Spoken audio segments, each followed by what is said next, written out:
अब हम लोग डिस्कस करेंगे average simple average profit method के अंतर्गत कुछ टिपिकल क्वेश्चंस को। एक चीज हम लोग जो यहाँ क्लियर करना चाहेंगे, सबसे पहले तुम लोग इस चीज को क्लियर कर लो और अपने दिमाग में रख लो। और वो चीज ये है कि जब हम एवरेज प्रॉफिट की गणना करते हैं तब लाभ में असामान्य आय माने अचानक से बहुत ज्यादा प्रॉफिट हो जाना या कोई इनकम हो जाना, असामान्य हानियां या व्यय, कोई असामान्य रूप से हमको एबनॉर्मल लॉस हो गया या खर्च हो गया, जैसे आग लग गया, हानि हो गया हमको, लॉटरी लग गया, हमको क्या हो गया, असामान्य लाभ हो गया, एबनॉर्मल प्रॉफिट हो गया। गैर व्यापारिक निवेश से आए, ठीक है, जो व्यापार से संबंधित ना हो और उससे अगर कुछ आय हो रहा है हमको, स्वामी का पारिश्रमिक आदि का समायोजन हम लोगों को अवश्य करना चाहिए जब हम लोग एवरेज प्रॉफिट निकालेंगे तो, ठीक है। एक क्वेश्चन इससे संबंधित है और प्राय सभी किताबों में ये क्वेश्चन दिया हुआ है। ये जो क्वेश्चन है, क्वेश्चन नंबर 5, प्राय सभी किताबों में दिया हुआ है और जो हम टॉपिक यहाँ पे डिस्कस करना चाहते हैं रिलेटेड टू एबनॉर्मल गेन या एबनॉर्मल लॉस से संबंधित, वो इस क्वेश्चन के माध्यम से क्लियर हो सकता है। तो यहाँ क्वेश्चन नंबर 5 में दिया हुआ है कि भाई the profit of the firm for the last 3 years were as follows. ये प्रॉफिट दिया हुआ 2013, 2014, 2015 का। 2013 में दिया हुआ 40,000 including N abnormal gain of ₹5,000। तो ये एबनॉर्मल गेन हुआ है। तो अचानक से अगर हम लोगों को बहुत ज्यादा फायदा हो जाता है किसी भी व्यवसाय में, तो वो सामान्य लाभ नहीं रह जाता है। तो ऐसे प्रॉफिट्स को हम लोग क्या करेंगे, घटा देते हैं। तो ये 40,000 में हम लोग इस 5,000 को जो एबनॉर्मल गेन हुआ, साधारण रूप से लाभ हो गया हम लोग को, इसको घटा देंगे। वहीं पे देखो 2014 में 50,000 रुपया, लेकिन after charging N abnormal loss of ₹10,000, ये 50,000 रुपया हम लोगों को प्रॉफिट हुआ है, लेकिन एक एबनॉर्मल लॉस हुआ है यहाँ 10,000 रुपया का। तो ऐसा जिस तरह हम लोग एबनॉर्मल गेन को माइनस कर देते हैं, उसी तरह एबनॉर्मल लॉस अगर हो गया हम लोग किसी प्रकार से, ऐसा हानि जो अप्रत्याशित था और अचानक से हो गया है साधारण रूप से, तो ऐसे हानियों को हम लोग क्या कर देते हैं, उसको वापस जोड़ देते हैं। तो इस 50,000 में इस 10,000 को हम लोग क्या करेंगे, जोड़ देंगे। उसी प्रकार 2015 में 45,000 रुपया है, excluding 5,000 as insurance premium on firm's property now to be insured. क्योंकि ये 5,000 रुपया इंश्योरेंस प्रीमियम से संबंधित है और फर्म के इंश्योरेंस प्रीमियम से संबंधित है, तो ये 5,000 रुपया एक्चुअली वो खर्च में शामिल होना चाहिए, जो कि नहीं हुआ है। तो इसको हम लोग क्या कर देंगे, 45,000 से माइनस कर देंगे। तो अब हम लोग देखेंगे कि इस क्वेश्चन को कैसे सॉल्व कर सकते हैं हम लोग। ये क्वेश्चन नंबर 5 का सॉल्यूशन है। सबसे पहले हम लोग फार्मूला लिखेंगे अच्छे बच्चे की तरह, average profit is equal to total profit divided by number of years.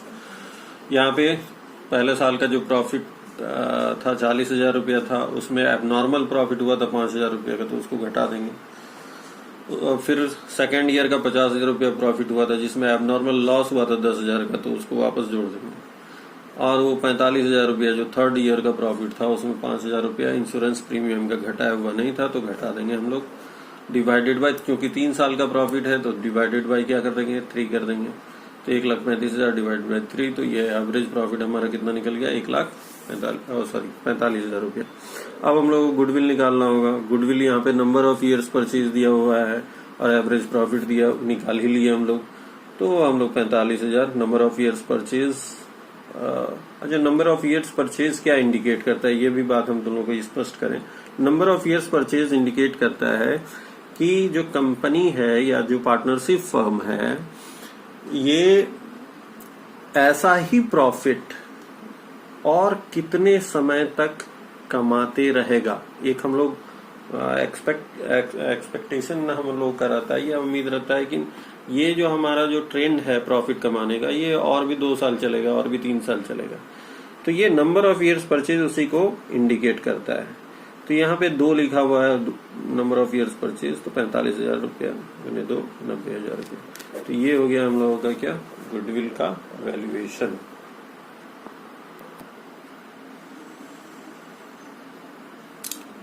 एक और जो क्वेश्चन है जो प्राय सभी किताबों में तुम लोगों को देखने मिलेगा, और इस किताब में भी दिया हुआ है एसवीपीडी में, तो इस तरह का क्वेश्चन तुम लोगों को मिलेगा कि भाई एक्स और वाई 2 पार्टनर है, sharing profits in the ratio of 3:2, 3:2 इन लोगों का क्या है profit. They agree to take into partnership Z for 1/3 share. For this purpose Z एक नया पार्टनर के रूप में 1/3 हिस्सा के लिए आ रहा है, और इसी पर्पस के लिए गुडविल का वैल्यूएशन जो पार्टनरशिप फर्म है वो करना चाह रहा है। Goodwill is valued at 2 years purchase of average profit. या नंबर ऑफ ईयर्स परचेज कितना दिया हुआ है, 2 years purchase of average profit last 4 years which is as follows. ठीक है, ये 4 साल का प्रॉफिट दिया हुआ है यहाँ पे 1.5 लाख, 1,20,000, 1,80,000। लास्ट ईयर जो है 4th ईयर में 1,70,000 का लॉस हुआ है। लास्ट में एक एडिशनल इंफॉर्मेशन है, और यही अलग करता है इस क्वेश्चन को अन्य क्वेश्चनों से। यहाँ लिखता है ऑन 1 अप्रैल 2015, 1 अप्रैल 2015, कहने का मतलब है ये लास्ट वाली ईयर में। ठीक है, ये तो 31 मार्च 2015 तक 1,80,000, तो 1 अप्रैल कब आ जाएगा, ये 2015-16 वाले में। तो on 1 April 2015 a motor bike costing 50,000, एक बाइक खरीदा गया 50,000 रुपया का, and debited to travelling expenses account, गलती से उसको ट्रेवलिंग एक्सपेंस के अकाउंट में ट्रांसफर कर दिया। खरीदा गया बाइक, जो कि हम लोगों का यहाँ पे क्या है, एक कैपिटल एक्सपेंडिचर है, और एसेट के तौर पे हम लोग बाइक खरीदे हैं फर्म के लिए, लेकिन उसको खर्च के तौर पे, रेवेन्यू एक्सपेंस के तौर पे ले लिया गया, और ट्रेवलिंग एक्सपेंस अकाउंट में उसको दिखा दिया गया। ठीक है, on which depreciation is to be charge 20%। Depreciation कितना चार्ज करना चाहिए था उसमें, 20%। तो calculate the value of goodwill. अब इस क्वेश्चन में दिक्कत क्या हो रहा है, दिक्कत ये हो रहा है कि ये 50,000 रुपया खर्च ले लिया गया होगा, ट्रेवलिंग एक्सपेंस के तौर पे खर्च ले लिया गया, जबकि ये था क्या, एसेट। तो अननेसेसरीली ये जो 1,70,000 रुपया जो लॉस दिख रहा है यहाँ पे, ये 1,70,000 में ये अननेसेसरीली ये 50,000 रुपया माइनस किया गया होगा ट्रैवलिंग एक्सपेंस के रूप में। साथ ही यदि ट्रैवलिंग एक्सपेंस दिखा दिया गया होगा ये 50,000 रुपया, तो डिप्रिसिएशन जो 20% है, अगर ये एसेट कंसीडर होता, एसेट माना जाता, तो ये 20% डिप्रिसिएशन चार्ज होता है ना। लेकिन ये डिप्रिसिएशन भी चार्ज नहीं हुआ होगा, क्योंकि ये 50,000 को इन लोग एसेट तो माना ही नहीं, ये तो खर्च मान लिया, और खर्च मान करके ये जो 1,70,000 का लॉस है, इसमें और ज्यादा मैंने और ज्यादा इफेक्ट डाला ये। ठीक है, तो करना क्या होगा, इस क्वेश्चन को कैसे सॉल्व करेंगे ये देखते हैं हम लोग। तो सबसे पहले हम लोग क्या किए, यहाँ पे एवरेज प्रॉफिट का फार्मूला लिख दिए हैं। अच्छा बच्चा जैसा हमेशा क्या बोले हम, फार्मूला लिखने। तो average profit is equal to total profit divided by number of years. पहले 3 साल का प्रॉफिट में कोई पंगा नहीं है, तो 1,50,000 रुपया, 1,20,000 रुपया और 1,80,000 रुपया हम लोग लिख दिए, बहुत प्रेम से लिख दिए। लेकिन जो लास्ट ईयर है इसमें नुकसान हुआ है हम लोगों का 1,70,000 रुपया का, ये दिया हुआ है, तो वही हम लिख दिए 1,70,000 माइनस करके, यहाँ माइनस दिखाए हम। ठीक है, अब ये जो 50,000 रुपया है, ये 50,000 रुपया क्या था, इसको हम लोग ट्रेवलिंग एक्सपेंस मान करके इसको घटा दिए होंगे, और ये 1,70,000 नुकसान में ये शामिल होगा। लेकिन ये ट्रेवलिंग एक्सपेंस तो था नहीं, ये एसेट था, इसलिए उस खर्च को हम लोग क्या करेंगे, वापस जोड़ करके लाएंगे। तो इस 50,000 रुपया को, चूंकि ये एसेट था, ये खर्च नहीं था, तो ये हम लोग क्या कर दिए हैं, 50,000 रुपया जोड़ दिए हैं। और जो नेक्स्ट चीज है, एक 20% डिप्रिसिएशन, जो एक्चुअली खर्च दिखाना चाहिए था। 50,000 का तो हम लोग बाइक खरीदे, तो बाइक तो हमारा क्या था, एसेट होना चाहिए था, और ये हम लोग का खर्च के रूप में ट्रेडिंग पीएल अकाउंट में तो जाता नहीं है, बाइक खरीदेंगे तो जाएगा, कभी नहीं जाएगा।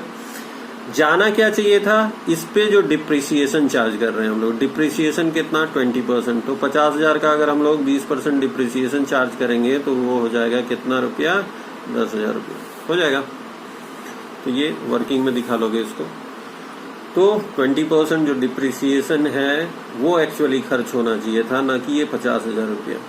तो इसलिए हम लोग 50,000 रुपया को जोड़ दिए हैं, और जो एक्चुअली जो खर्च है 10,000 रुपया डिप्रिसिएशन के तौर पे होना चाहिए था उसको हम लोग माइनस कर दिए हैं। अब हम लोग का फिगर जो बैठता है वो इस प्रकार है, 1,50,000, 1,20,000, 1,80,000, ये तो 3 साल का जो सीधा बच्चा है। अब यहाँ पे 1,70,000 रुपया से हम लोग इस साल का जो गणना किया हम लोग, उसमें क्या आ गया, 1,30,000 आ गया। तो हमारा जो एवरेज प्रॉफिट बैठ रहा है यहाँ पे 80,000 रुपया बैठ रहा है। गुडविल निकालने के लिए हम लोग को क्या करना होगा, फिर से फार्मूला लिखेंगे, average profit multiplied by number of years purchase, ठीक है। एवरेज प्रॉफिट 80,000 आ गया, नंबर ऑफ ईयर्स परचेज 2 आ गया, और हमारा गुडविल क्या हो गया, 1,60,000। तो इस तरह से हम लोग इस क्वेश्चन को सॉल्व करेंगे।